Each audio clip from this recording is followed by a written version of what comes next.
구름이 회막에 덮이고 여호와의 영광이 성막에 충만하며 모세가 회막에 들어갈 수 없었으니 이는 구름이 회막 위에 덮이고 여호와의 영광이 성막에 충만함이었으며.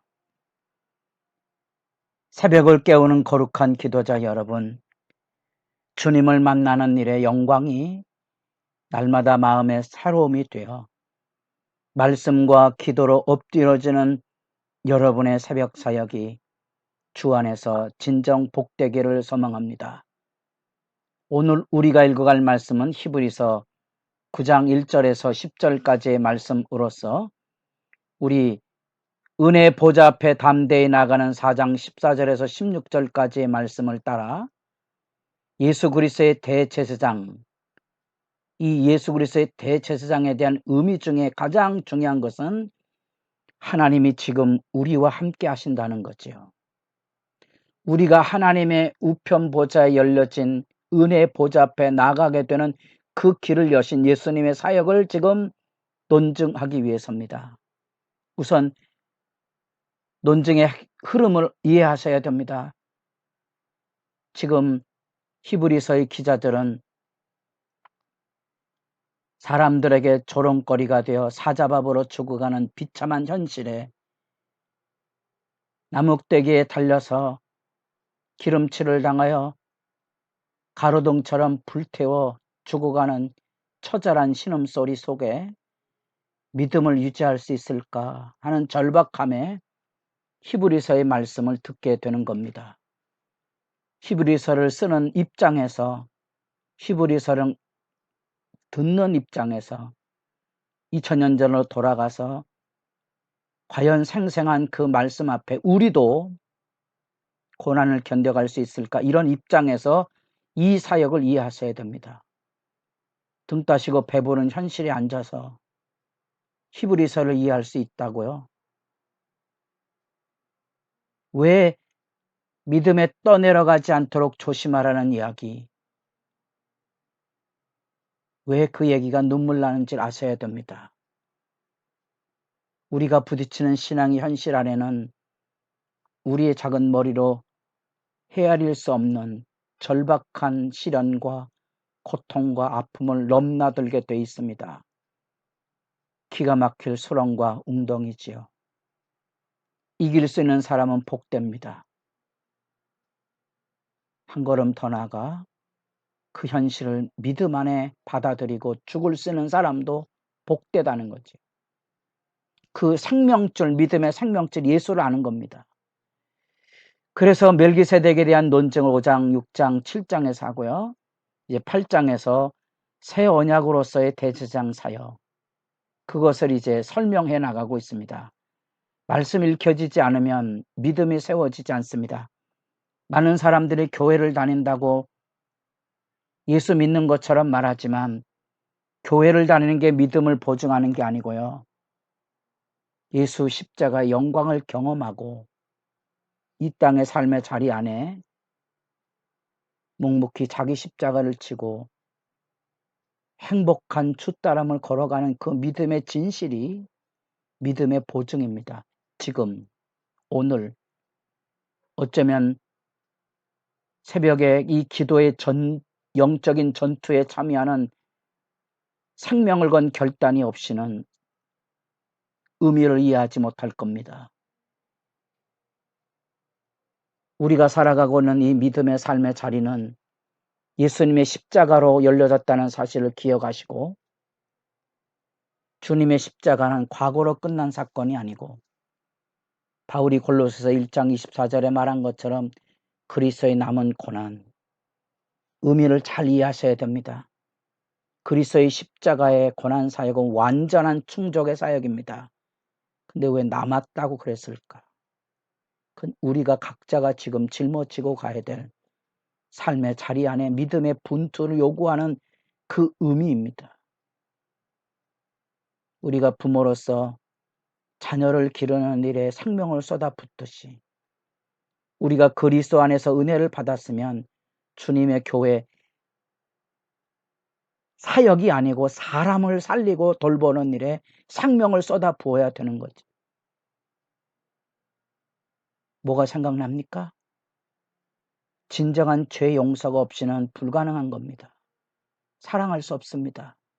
그게 새 언약의 교제 안에 이루어진 예수 그리스도의 온전한 속죄의 개념입니다. 옛 언약의 성막의 제사장들은 성막의 구절을 9장 1절에서 우리가 살펴보지만 그 안에 있는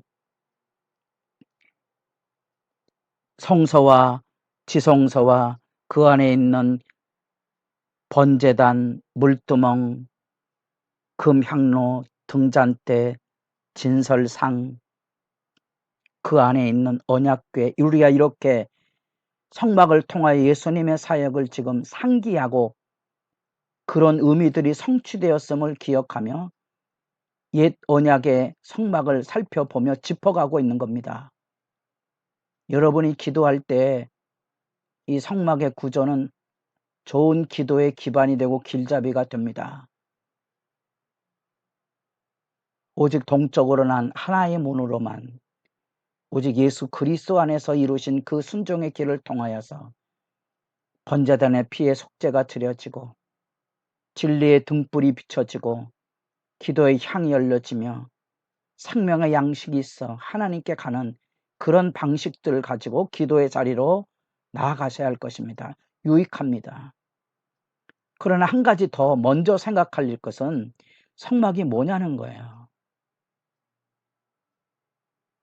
에덴 동산에서 하나님의 백성은 하나님을 반역하고 인간의 죄된 세계를 열었지만 죽음을 이겨낼 수 없었습니다. 하나님께서 아브라함을 부르사 새로운 하나님의 언약 백성을 세우시고 모세를 통하여 그 언약을 인치실 뿐 아니라 성막을 통하여 하나님의 영광 우리 가운데 오셨다는 거예요. 죄와 반역한 인간들을 찾아서 하나님이 오신 거지요. 오셔서 뭐 하시려고요? 나는 너희 하나님, 너희는 내 백성. 내가 너희와 함께 할 것이라. 그게 성막의 핵심이지요. 임마누엘 아닙니까? 성막에서 그리스도가 보이십니까? 하나님의 임재가 여기 와 있는데 그 영광의 성막을 통하여 하나님의 언약 백성으로 살아가는 자부심과 정결함과 당당함이 있어야 될 뿐 아니라 하나님 앞에 온전히 서는 하나님과의 교제를 열어가야 되는데 이 옛 성막이 그것을 완전히 이루지 못하였다는 사실입니다. 그래서 예수님께서 온전한 자기 생명을 피 흘리사 온전한 속죄를 이루시고 죄 문제를 해결하시고 하늘 보좌에 이르는 길, 하나님의 우편 보좌에 나가 하나님과 더불어 교제하는 그 길. 그래서 8절에 보면 성령이 이로써 보이신 것은 첫 장막이 서 있을 동안에는 성소에 들어가는 길이 아직 나타나지 아니한 것이라. 성령으로 우리에게 보여주는 진리의 길은 구약의 옛 성막으로 제사장 사역으로는 완전한 속죄와 하나님 보좌에 나아가 교제하는 온전한 양심의 정결함에 이르지 못하는 불완전했던 거지요. 이제 그것이 모형이 돼서 예수 그리스도를 이해하게 되는 빛이 되고 그것이 그림자로서의 역할로서 예수를 소개하고 있다면 그런 것들을 우리가 모형적 비유 상징이라고 이해하는 겁니다. 성막을 통하여 예수 그리스도의 온전한 구원 사역을 우리가 만나고 그 가운데 나아가는 겁니다. 예수 대제사장 논증의 핵심이 그것입니다. 우리에게 은혜의 보좌가 확장 열려져 있는데 그런 땅의 성소가 아닙니다. 이 배경 안에 이 히브리서가 쓰여진 로마의 압제 아래 천사 숭배와 같은 신비주의와 더불어서 유대 율법이나 심지어 동물 제사를 들여서라도 하나님의 마음을 움직여야 된다고 생각하는 극단의 부류들이 생겼기 때문에 더 이상 그런 걸로 우리가 하나님께 이르는 게 아니라 예수 안에 완전한 은혜의 보좌가 하늘 성서가 열려졌다. 다시 제사할 필요가 없는 거죠. 하나님 눈앞에 보이는데 그 사실을 전해줄 수 있겠습니까? 제가 자주 히브리서 읽으며 저지 복세 1세기의 순교 사화에 대한 여러 가지 증언들을 참조하도록 이야기했습니다. 사자법이 되어 끌려가는 그 절박한 삶의 자리에 하늘 환상이 열려지는 신비적인 경험들이 증거되어 있습니다.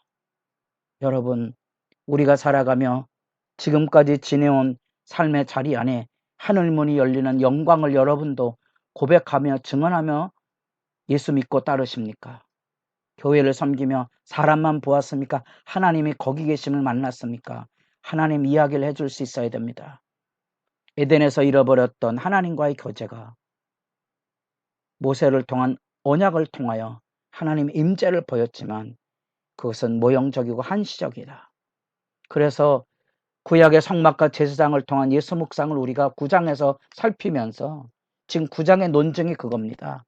예수가 우리에게 완전한 대속의 제물이 되시고 완전한 대제사장으로 우리를 하나님께로 인도하는 길잡이, 지금까지 논증한 대로 큰형님 리더십, 큰형님, 하나님의 맏아들이 돼서 사람의 몸을 입고 우리를 다 이끌어서 하나님의 가족으로 인도하는 뿐 아니라 2장의 그 맏아들 제사장론이 나온다면 3장의 그 예수 그리스도의 사역은 하나님의 집을 지어가는 천국 가족의 맏아들입니다. 우리를 그 하나님의 아들로 예수를 통하여 우리가 초대되고 영접이 되었다는 거죠. 아멘 하셔야 되는데 영광이 있으십니까? 하나님의 아들로 사는 삶에 영광이 있어야 세상의 현실 앞에 뒤로 물러가지 않고 믿음을 지킬 수 있습니다. 여러분들에게 기도의 시간이 진실로 복되기를 소망합니다.